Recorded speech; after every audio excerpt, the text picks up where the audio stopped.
All right. Good afternoon, everyone, and welcome to our 2023 Tax Update Workshop. We are so happy that you've decided to join us today, and we can't wait to provide you with exclusive information and some resources that will give you a deeper understanding of us and our services. My name is Emily, and I'm the Marketing Director for Clinkscale's Elder Law Practice.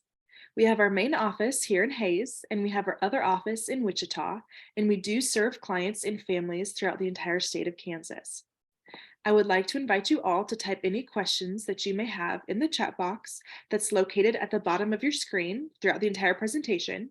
And then at the end of the workshop, we will address any of those questions or concerns that you may have. So without any further ado, I would like to hand it over to our attorney, Adam Dees, to get us started.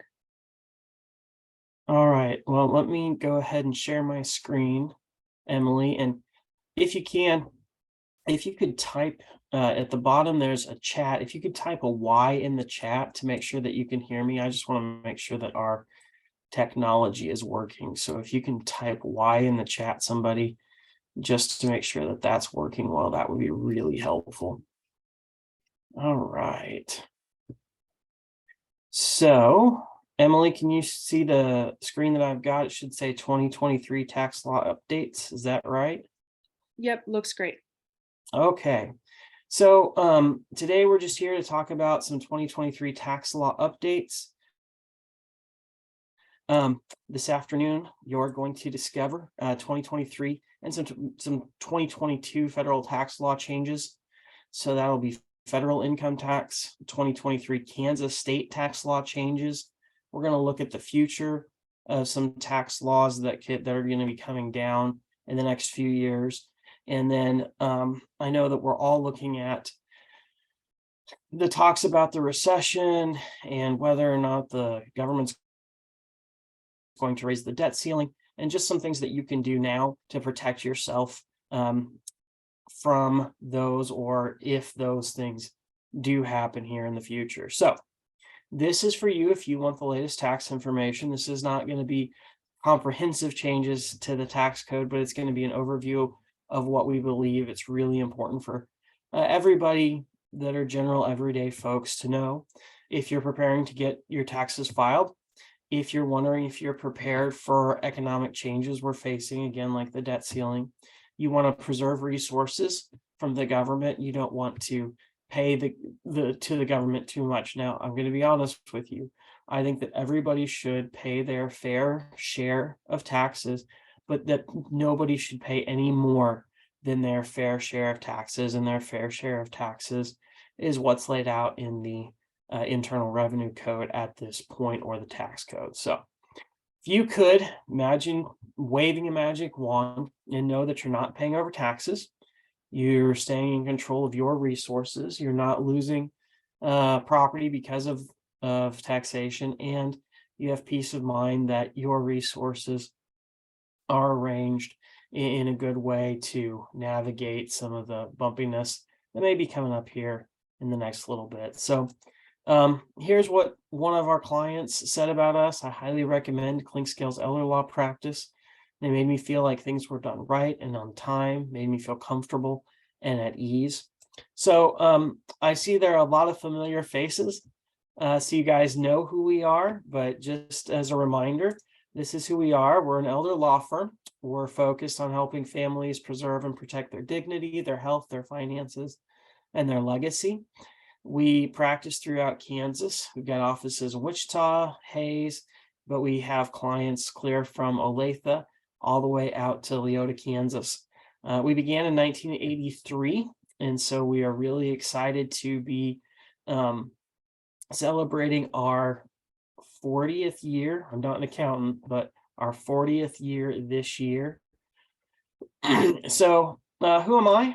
I'm an attorney, again, work throughout the state of Kansas. I focus on preserving and promoting family harmony and passing on family legacies. I've been an attorney for 11 years. I graduated from the University of Kansas School of Law. I did get a tax certificate while I was there, and a business certificate as well. The last 6 years, I've been working for Clinkscale's Elder Law, and those have been the best. I'm also what's known as a certified elder law attorney by the National Law Foundation, and was was really fortunate to be recognized as a rising star in the state of Kansas and Missouri for 2022. And 2023. So this is my family. There's my wife. Her name's Alyssa. She's a third grade teacher. Our oldest daughter is now 16. These pictures are a little bit old. Her name is Kay. She is plays band, enjoys hanging out with our dogs, and is looking at being a veterinarian when she grows up. And then our youngest is Rachel. Again, this is a few years old. She's our gymnast in the family. So we run around chasing her at gymnastics tournaments every few weekends. And then our two pups, Simon and Bridget. Simon, we've had for about, 8 years or so. Bridget was our COVID dog that we adopted during quarantine. So that's just a little bit about my family. But why am I so passionate about this? So these are photos of my grandmother and my grandfather, and you can imagine during the Christmas season, the character my grandfather used to go around as Santa Claus. And about 7 years ago, my grandmother told me that he had Parkinson's disease, and asked that I figure out how to help them navigate all the decisions that they were going to need to make with that diagnosis. And I did not have the tools at that point. I was a general practicing attorney to help them through that process.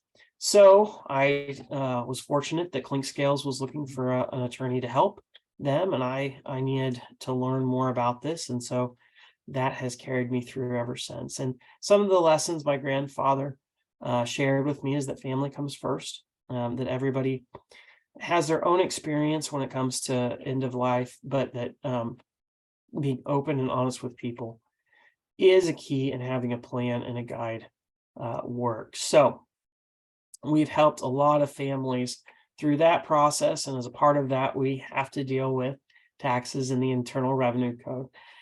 This again is something one of our clients said, "You did everything we asked and more. My experience was wonderful.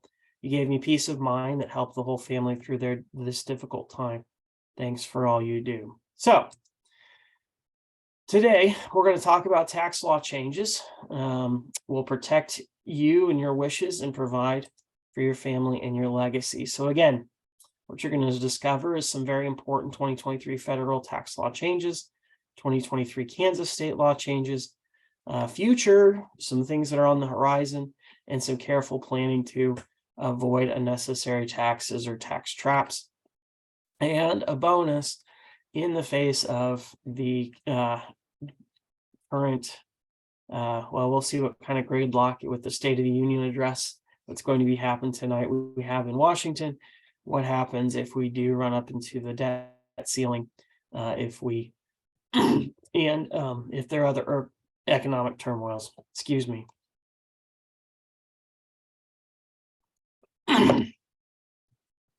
So, number one, 2023 federal tax law changes. We've got the Secure Act 2.0. You may remember the Secure Act from a few years ago that made some changes to inherited IRAs, required minimum distributions, and those types of things. We're going to be talking about that when it comes to federal tax law changes. There's some big changes to charitable distributions for IRAs. There's a new savers credit to help to encourage people to save for retirement. There's some new things to employer provided retirement plan contributions. There's this new corporate alternative minimum tax rate, which probably doesn't apply to most of you. It is something we kind of need to be aware of. There's a new excise tax on stock buybacks. They've increased the IRS funding. We'll talk about what that means for you and for me. There's the Affordable Care Act subsidy extension. So it was getting ready to sunset. They've extended that. And then some energy security and climate change investments that have happened over the last year and are now we're seeing come to fruition this year. So, excuse me. So Secure Act 2.0, biggest thing is individual retirement accounts, 401ks, 403bs, 457 plans, all of those what we would call qualified funds, meaning the funds that have been placed in there have not been taxed yet. And those resources are going to be taxed when you pull them out of that fund. So required minimum distribution start at age 73. we're going to continue moving that up. By 2023. Those required minimum distributions are going to be pushed back to age 75. In 2024, so this is not this year, but in 2024, there's not going to be any required minimum distributions from Roth accounts. The other piece is that, so a Roth IRA account is an account that you have been taxed on when you put the money in, but you're not going to pay taxes on when the money comes out. And currently, those are required to have minimum distributions each year, but they are going to change that so that you do have to take required minimum distributions from your traditional IRAs, but not from Roth accounts. And let's think about it. You've already paid taxes on that money, so the federal government has gotten its share. There's no reason to force you to bring that up. In 2024, and we're going to talk about catch-up contributions, and that's, hey, as you're getting closer to retirement, you can make some catch-up contributions to make it easier to retire. But for those earning over $145,000 per year, everything is treated as a Roth contribution, which means that they're going to have to, people making over $145,000 a year will just have to pay taxes on those funds that they put into IRAs. So what are catch-up contributions? Currently, everybody gets $5,000 that they can put into a IRA or Roth IRA, and a catch-up contribution is an additional $1,000 on top of that, so $6,000 per person this year. In 2024, the catch-up contribution amount is going to start being indexed for inflation. What that means is that right now, the Congress has to do something in order to move that number up, and now it's going to go,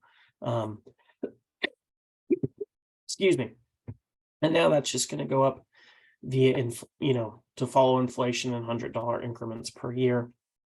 2025, those turning age is 63, so people turning ages 60, 61, 62, and 63 can even do a larger catch-up contribution of $10,000 per year, or 50% more than the regular catch-up contribution. So if the regular catch-up contributions are $10,000, then a person could catch up $15,000, but only in those years, going right up to that age 65.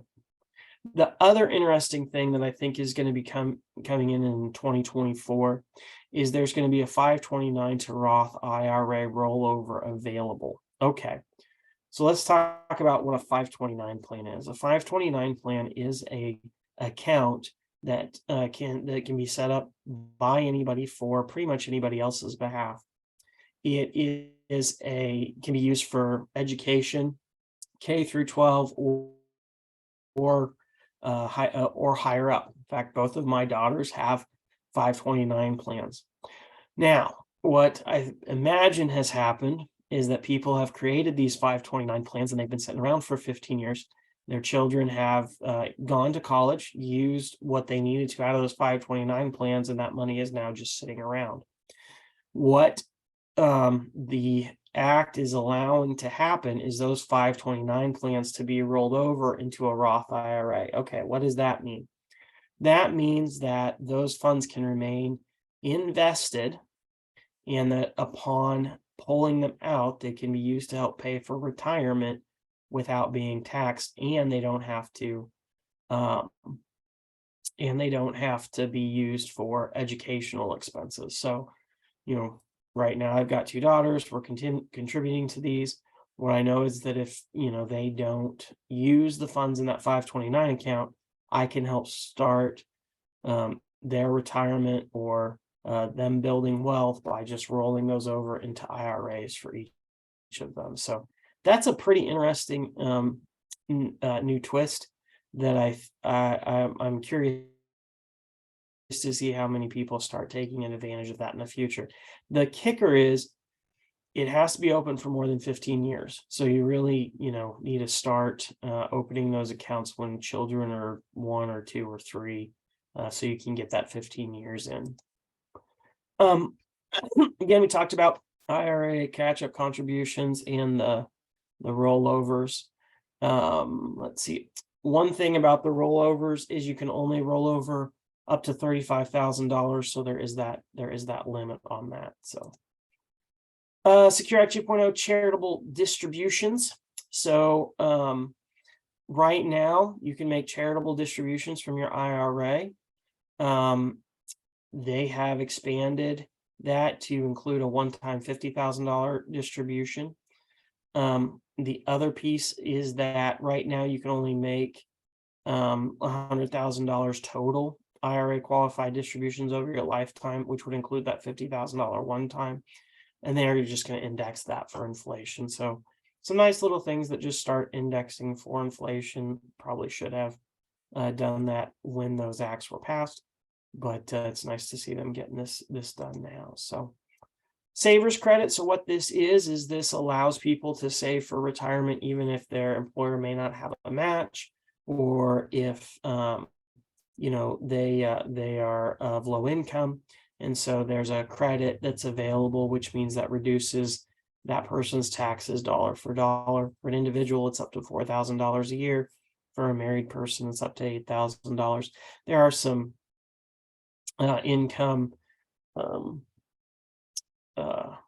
there's some income limits on that. And so you just have to double check those. Now, here's another interesting one. And you can see that most of these changes are, to be very honest, focused on younger generations, probably straight at millennials, which is I'm on the very beginning of that generation. And so the first one is that 401k and 403b plans, if you have 50 or more employees, have to automatically enroll an employee once that employee becomes eligible. So the employee can opt out of that. And so it starts at 3%, although you can go higher. And then every single year on that employee's anniversary, the employer has to automatically increase that percentage by 1% up to that 10%. Again, employees are allowed to to opt out.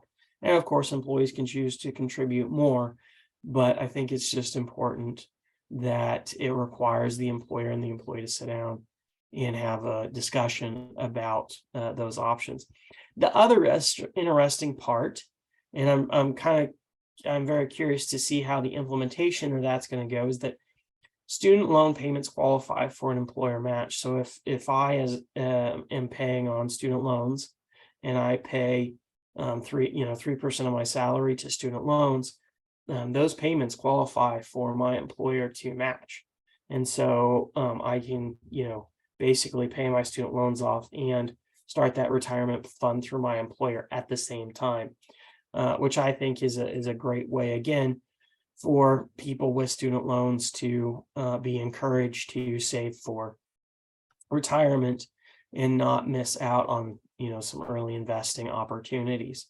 It also encourages them to pay their student loans, which I think is a good thing. So it's a win for everybody in the long run.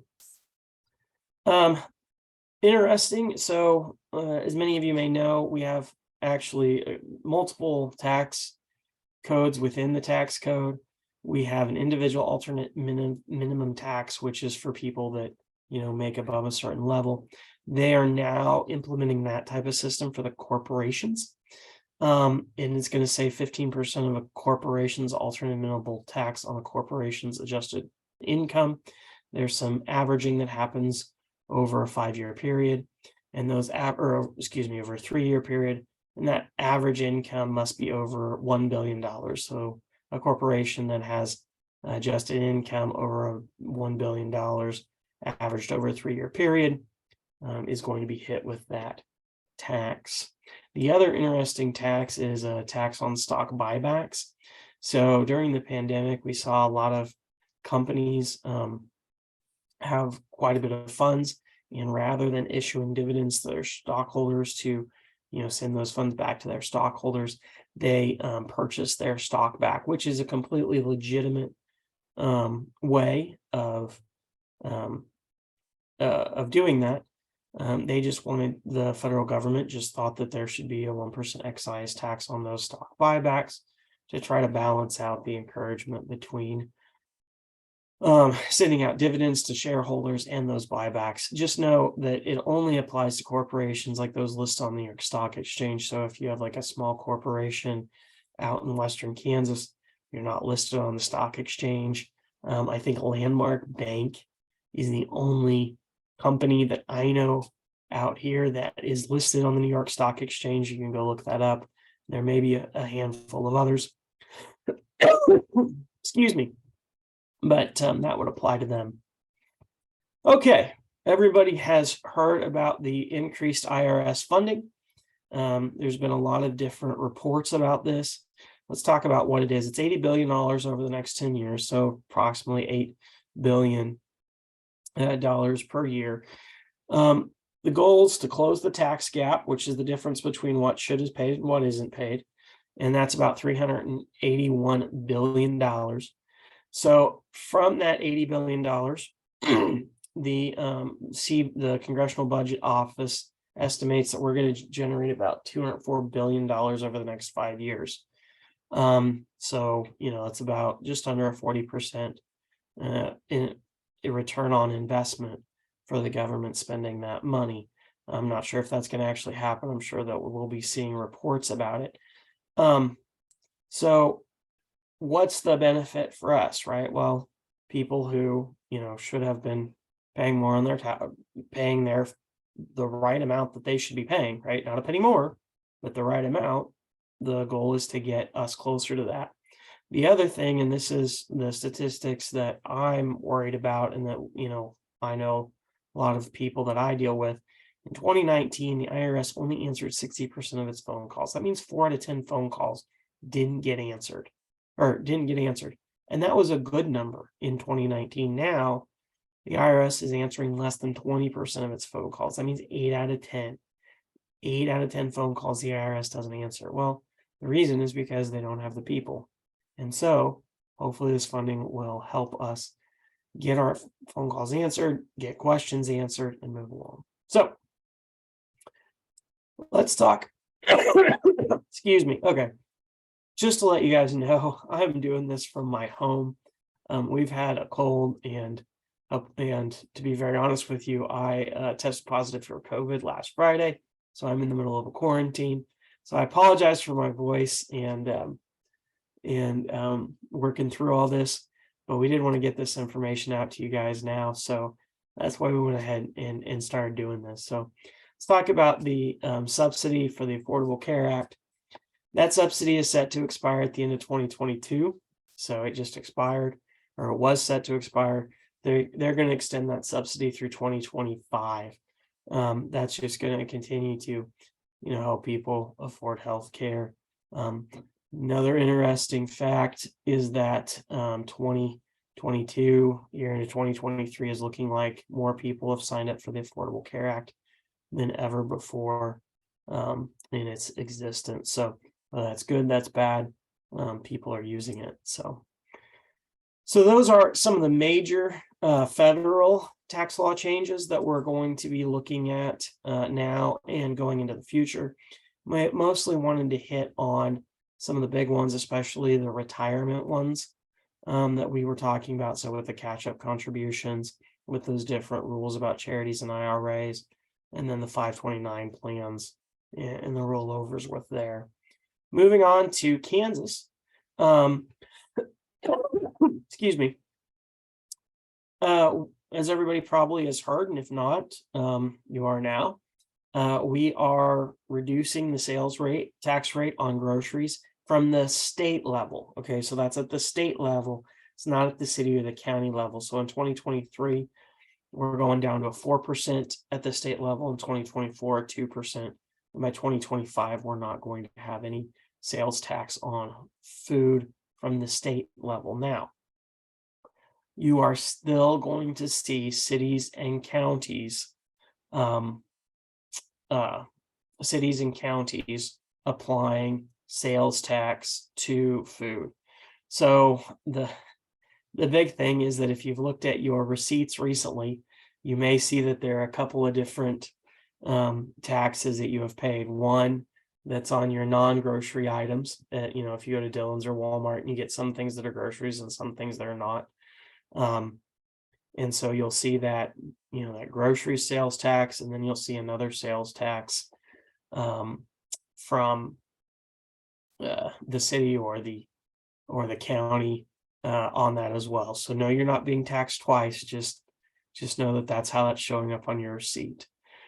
Just to note, it does not apply to alcohol, doesn't apply to tobacco, just groceries. The other big one, like I said, we're talking about 529 plans and some inflation. That 529 plan contribution limit increased to $17,000 per year per beneficiary, up to a total of $450,000 per beneficiary, not on a yearly basis, but the full that they can have, that person can receive through their lifetime. So now this is some things that we are seeing on the horizon, and this is the one that I really want to talk to you about because it's starting to make some headway, and that's the long-term care insurance tax.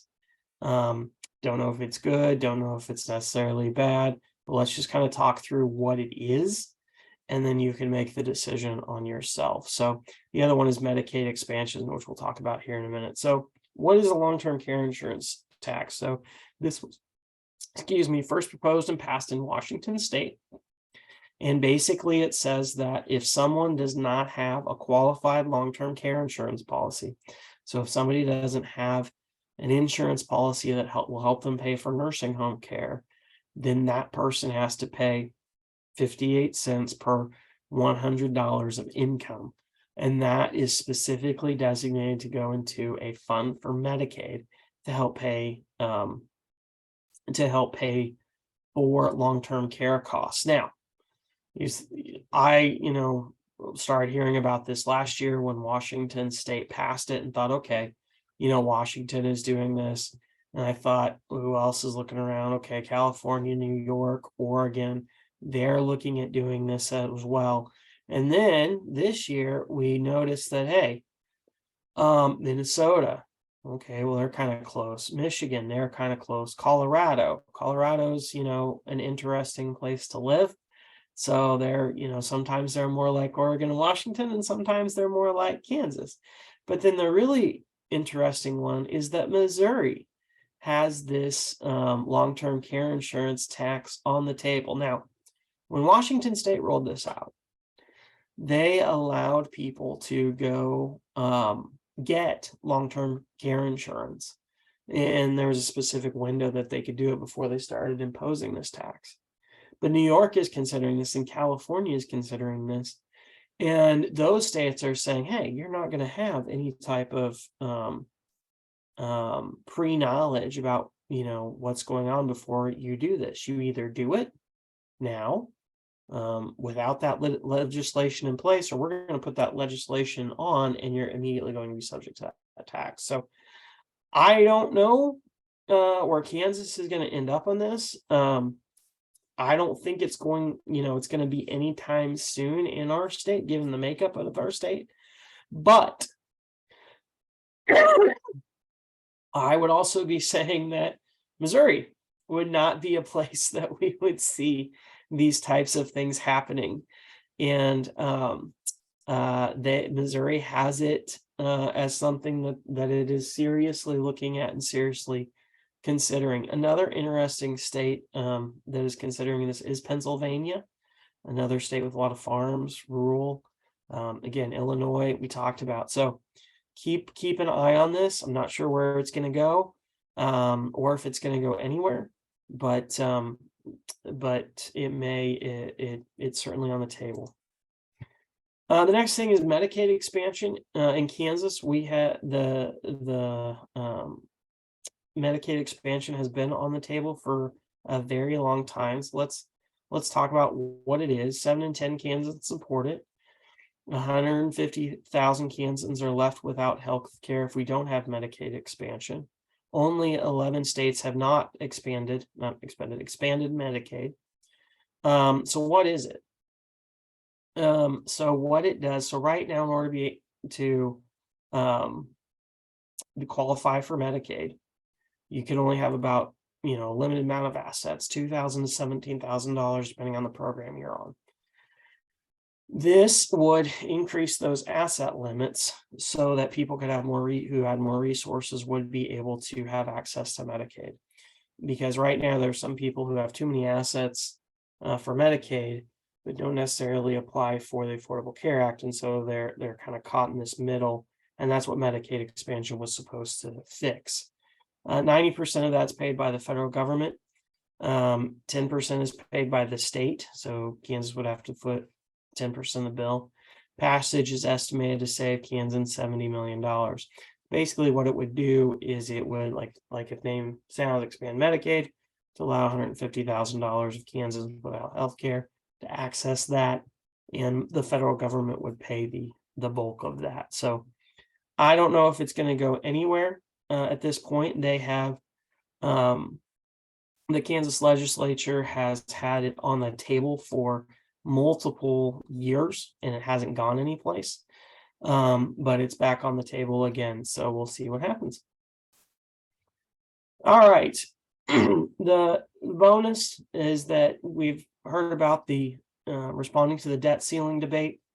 And so I just wanted to kind of talk about some things that you could do and yes, this applies to the debate that we're seeing in Congress right now. It really applies to any economic crisis or any crisis that you go through. And first is to take a look at your fundamental documents. We're going to talk about those fundamental documents that, from a lawyer's perspective, you need to protect you and your family, and then make correct beneficiary designations so that if something happens to you, you know that your family is protected and they can care for you. Just kind of an example, Ann Hetch, she died in 2022. She didn't have a will or a trust or powers of attorneys or anything like that. She was not married. She had a couple of children, age 13 and 20. There ended up having to be a guardianship and conservatorship. $4 million went through the court system. It was expensive. Now the court gets to take care of her kids. And so that's something that, you don't want to just leave for the state to handle. So if you don't know where to start in, preparing for these types of economic crises that have come and gone and seem to come again over the last few years, what's the starting point? So this is one of the families we worked with, Mr. and Mrs. Jackson. Again, their names are changed. Miss Jackson was retired. Mr. Jackson was working. They owned a family business. They had some investments. They didn't have an estate plan, but they had 4 children. One was married and hoping to take over the business. Another one was deceased but had a supplemental or special needs child. One child, Debbie, was going through a divorce, and their youngest child, Barb, was in and out of drug rehab programs, and they were just worried about making sure that what they had worked hard to build could care for their family if something were to happen to them, even if, the economics changed. And so so if they didn't, do anything, then they didn't have any powers of attorneys, they didn't have probate. We actually worked through this case where a business owner didn't have anything in place, and we ended up having to run his business through the probate court system. Fortunately, we had a lot of people that could drop some things and work on it really quickly, and we got it done. But it would be much easier for him. And what we did with this family was get some good powers of attorneys in place, make sure their healthcare wishes were known so that if they did become sick, they could be cared for. And then we put together a revocable trust for this family that would avoid probate, that would allow them to shift resources between the two of them. And we could designate that the business would go to the son with some equalizing provisions for the other children. The other children that were disabled or had some issues, we were able to protect their resources in some trusts for those individuals so that they knew that their legacy would continue even if something happened to them. So if you want to get started talking about these types of things, we can have a strategy session for that. So hang on. I'm not finding the slides that I was looking for. Oh, sorry about that. I am just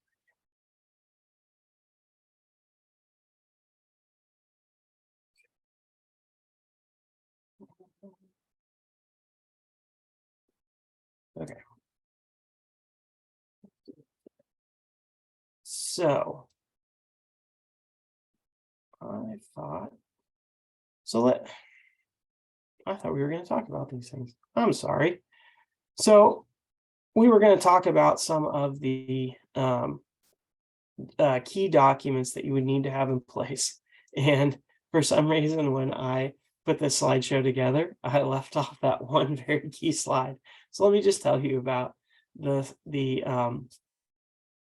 key documents that you would need in place to protect your family and preserve your resources. And the number one document that we talk about every single time is having a good power of attorney. Now, power of attorney for finances tells who you want to make financial decisions for you if you're not able to make those decisions. So what kind of financial decisions are those? Those would be to file your taxes. Those would be to look at long-term care insurance policies. Those would be to pay your daily bills, move resources between yourself and your children if you would need long-term care. And that's really the number one document that you have.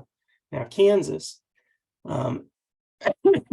has a lot of very specific things when it comes to powers of attorneys.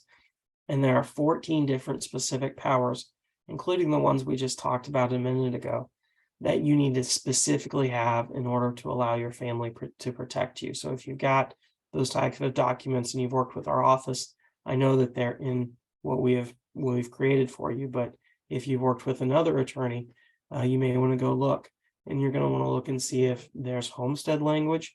You're going to want to look and see if there is the ability to access accounts online, because Kansas recently passed a law requiring that. And you're going to want to make sure you take a look at retirement accounts and whether or not your power of attorney is allowed to manage those retirement accounts on your behalf. The second most important document would be a will that would say what you want your resources, or to whom you want your resources to go upon your death. The next would be like a trust, if that's appropriate for you. A trust is very nice because it avoids probate. It says where your resources want to go, and it can streamline that process. Can also build in some protections of the resources that you have for using that trust. So if we want to talk about some care things, or how to care, this Medicaid's we talked to a couple by the name of Mr. and Mrs. Schmidt. They were 72 and 70. Mr. Schmidt had some IRA funds. Mrs. Schmidt had some funds in just investment account and checking accounts, and then they had home. They did have some long-term care insurance through their life insurance. Initially, the Schmidts didn't really want to try and put everything together because Mr. Schmidt was worried about his spouse being impoverished. He had just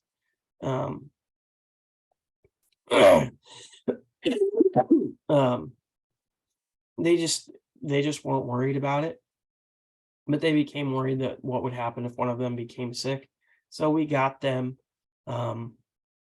some good powers of attorneys and a trust. And to be very honest with you, their children were very happy with that plan.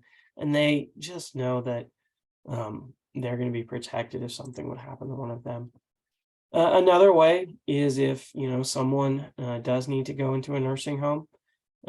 We had some clients, Mr. and Mrs. Reed. Mr. Reed had cancer. He went to a nursing home. He's paying about $8,000 a month. Mrs. Reed had about $80,000 in an IRA. They had $60,000 in a joint account in their house. And the nursing home told them that they had to spend everything down. Now, fortunately, we had been working with this family for a long time and we had those really good powers of attorneys in place. Now, we didn't have a trust in place for this family, but we had some really good powers of attorneys.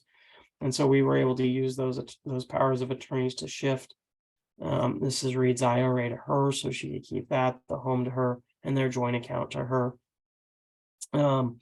The other thing is that if Mr. Reed,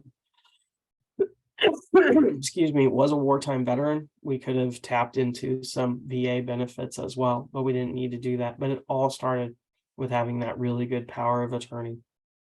And so, again, if you are worried about some of these things, schedule a strategy session with us so that you can find, get, and pay for good care and make sure that you're set up to handle these situations like the Reeds and the Schmidts were when we did their planning. So we've got several more stories that I could keep telling, but I see that we're really close to our time. I do know that this is what one of our clients said about us. He said, I was very comfortable with everyone I worked with. Clinkscale helped us through some very hard times. And I was actually talking with one of our legal assistants the other day who had talked to her sister, and her sister had seen our commercials on the TV, if you've seen those. And her sister said, boy, it looks like everybody's just really nice there. And I know that made our legal assistant feel really good. But so far, you know that there are important components like powers of attorneys, trust, wills, considerations for your long-term plans. There's ways to preserve and protect your resources. If you do need long-term care, if you are worried about managing these bumps that may be coming up, and that you can avoid paying some unnecessary taxes to the government, and there are some new ways to go ahead and save for retirement coming out of this last tax year. So with proper planning, you can achieve your goals, protect your wishes, and avoid economic disaster. So again, how do you make that happen? Is that, we come talk. If you want to talk, we can talk. We can have a 60 to 90-minute strategy session in person, by Zoom, telephone with me or someone else. We discuss how what we talked about today would impact you, what you're thinking about in the future, establish long-term goals, talk about the consequences, and then answer questions about your unique situation. At the end of our time together, you're going to know more about your plan and what tools you need. So if you do want a strategy session, you can call our number. There's a Survey Monkey that's going to go out. I appreciate you guys hanging on with me through my interesting voice and our technology being what it is. If you do want, I know that a lot of you have already read What You Really Need to Know for the Second Half of Life, which is going to cover some of the things we covered today, but also a much wider scope or larger scope of ways to be prepared for the second half of life. And so if you do, want to have a strategy session, you should give us a call or just click on the Survey Monkey. Emily, are there any questions that we've had? I know that we're getting down to the last 15 minutes of the hour here. I do not see any questions at this time, but I would like to invite anyone to go ahead and type those questions now as we wrap up our presentation for this afternoon. I would like to kindly remind everyone that you will receive that follow-up email that Adam mentioned.